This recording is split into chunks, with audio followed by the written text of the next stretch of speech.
some of the wealthiest in society being fixed via cuts to services and benefits on which the poorest are dependent.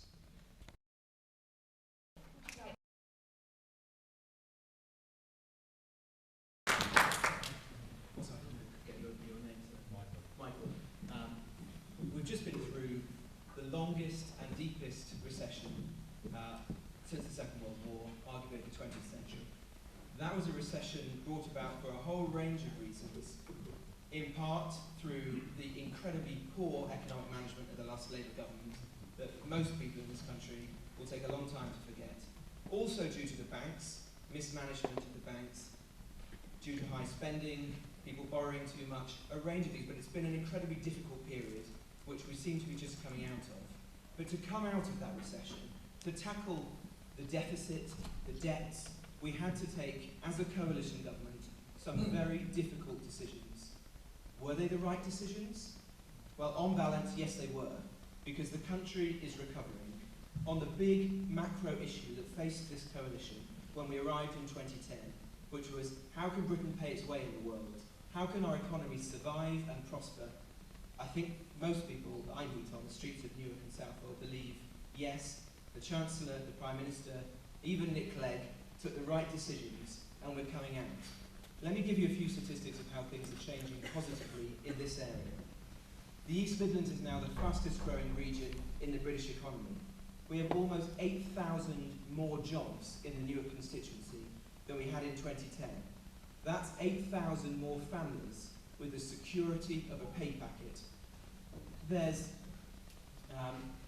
huge numbers of new businesses being created, 8,000 new businesses across the East Midlands. So things are definitely improving locally and nationally. Of course, to get to that point, there has been very difficult decisions, and I don't flinch from that. Some of those decisions you will agree with, some you won't. That's the nature of having to deal with one of the most difficult and damaging recessions in this country's history. But did we flinch from that? No.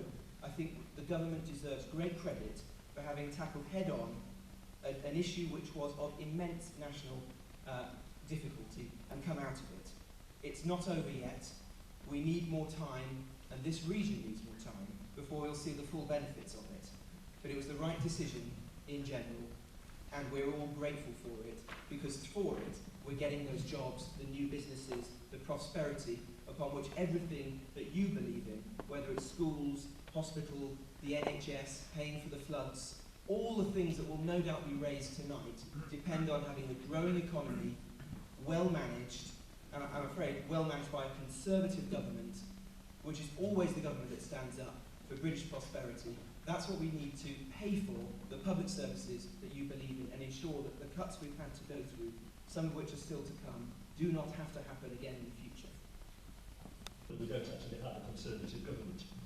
But in this regard, I'm quite willing to let them have the blame.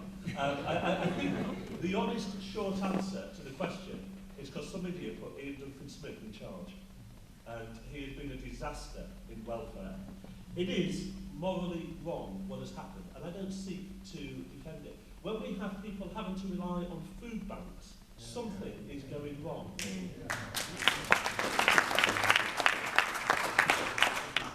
My government is, my party is part of the government. I accept we have to take part of the blame for that. Robert is right that we had to fix the mess.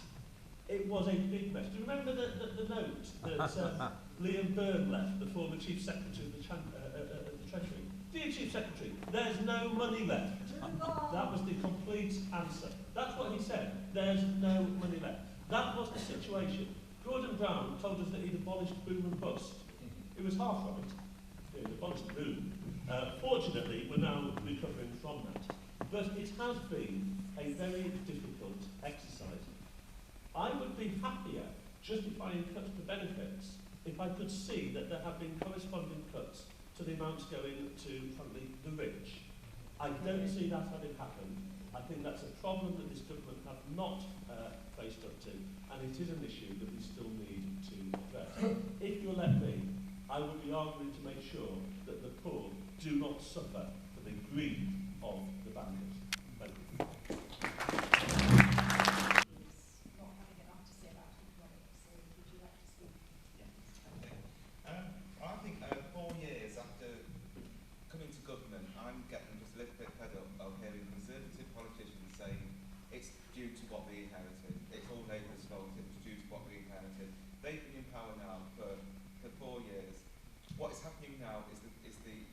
responsibility of the coalition government. And let's not forget, it is the coalition government. The cuts that have happened over the previous years would not have happened if it wasn't for the support of the Lib Dem party keeping the Conservative with a fake majority. The recession was caused by the banking industry. There were mistakes made, I'm sure, by previous governments, but the responsibility lies with the banking industry. They promoted the overborrowing, that they wanted to give that business case to the public, and they are effectively bankrupt, and we've had to invest billions of pounds in saving that industry. And for what? So that we had to pay it back again, and so that we not only had to save the industry in the first place, but then as we watch that industry give themselves millions of pounds in bonuses, we also then have to cut benefits to the most needy in society to pay for those bonuses.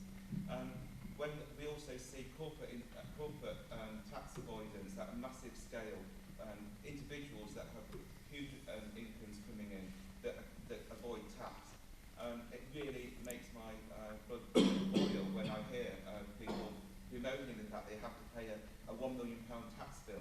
How much must they earn to be able to give them that privilege of paying a £1 million tax bill? We have to remember that food banks in this country have increased massively under this government, and this government is two parties. It's not just the Conservative Party; it's the Conservative along with the Lib Dems. This wouldn't have been the situation if they hadn't have been supported by the Liberal Democrats. The position where as the sixth wealthiest nation in the world, we've got people that have to queue up for free food is an absolute disgrace. That we actually put pressure on people on benefits, undeniable pressure that creates anxiety and ill health, but we don't put that same pressure on people that are avoiding tax. The responsibility for the situation that we're in lies with the banking industry, and what we need to resolve it is a fairer tax system when we get a fair amount of tax from individuals and corporate people, and we ensure that every individual in society gets a fair wage. The Green Party advocates a citizens' income, so every single person in the country would get an income that would be sufficient to cover the basic costs of living, and anything above that we can tax. We also advocate a living wage of at least £7.65 an hour. It's nowhere near what it should be, but it's a good starting point. These policies would alleviate the poverty and try and recoup some of the money from the richest in society to help the poorer. It's great to have the opportunity to just scotch a myth, and let's do this right at the start of this debate. How many times do I hear from Conservatives and Liberal Democrats that the recession, the economic financial recession that we faced, was a result of Gordon Brown and the Labour government? We stand in a hall. We stand in a hall here today in Minster School, built by a Labour government. More nurses in the NHS, invested by a Labour government. More police on the streets, invested by a Labour government. 409 less police officers now on Nottinghamshire streets as a result of the Conservative and Liberal Democrat government. And do you know what, David? It's not good enough to stand here and say that you'll speak up for Southwell constituency. It's not good enough to stand up here and say that you'll argue hard for Southwell constituency. Politics is about choices. And I understand that yourself and Robert in government have decided that your choices were to give tax cuts for millionaires. But I have to tell you tonight, it's not a choice I'd make. And I wouldn't just speak up for Southwell constituency. I wouldn't just argue for Southwell and Newark constituency. I would vote, I would take actions. I would vote to repeal the bedroom tax. I would vote to freeze energy bills until 2017 and reform the market so the big six don't continue to hammer people who are working really hard. I would be taking serious action to tackle this problem.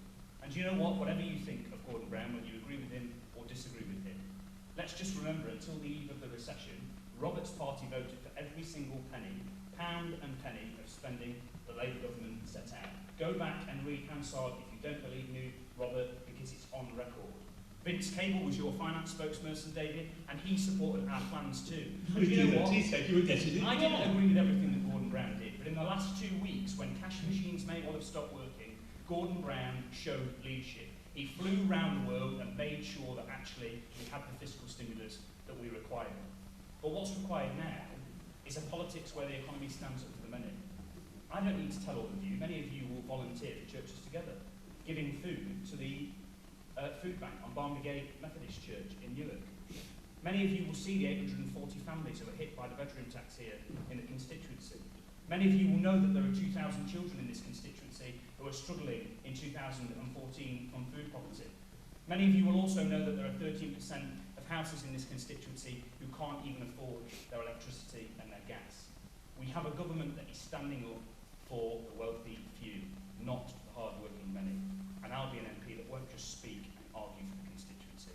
I will vote and I will be judged on my record. I will stand up for you and I will vote in accordance with what I've just said, so that actually this economy works for those people, Michael, that you talked about, the people who are working really hard and struggling at the moment, not just the wealthy few who've got us into this mess.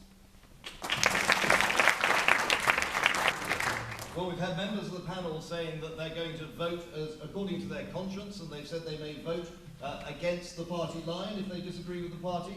But what you will find when you get to Parliament is that you have party whips. And I am the only member of the panel, I think, who, if elected, will not have a party whip and can vote according to my conscience and according to what the people of Newark and Southwell tell me.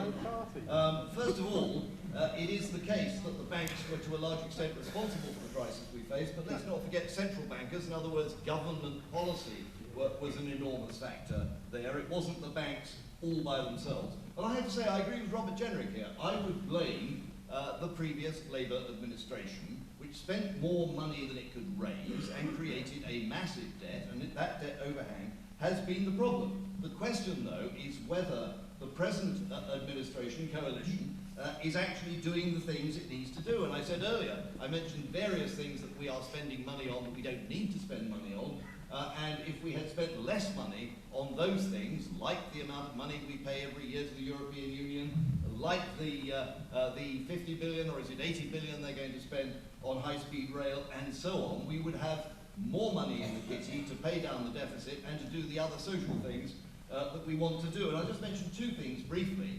We've heard the Labour Party saying they're going to cap energy bills, but of course it's government policy, and originally it was Miliband as Environment Secretary who created the Climate Change Act, which is actually the reason why energy bills are going up so dramatically, why British industry is being undermined in competitiveness terms by the cost of energy, why households and pensioners are being forced into fuel poverty. The other issue, of course, is housing. What we're seeing is that the government has a wonderful scheme to help first-time buyers, they say, but the main effect of that wonderful scheme is to drive up house prices. And if you make it easier to buy a house, but you don't build any more houses, the prices go up, and eventually it becomes more difficult, not less difficult, for young people to get on the housing ladder. Those are the issues that need, in my view, to be addressed.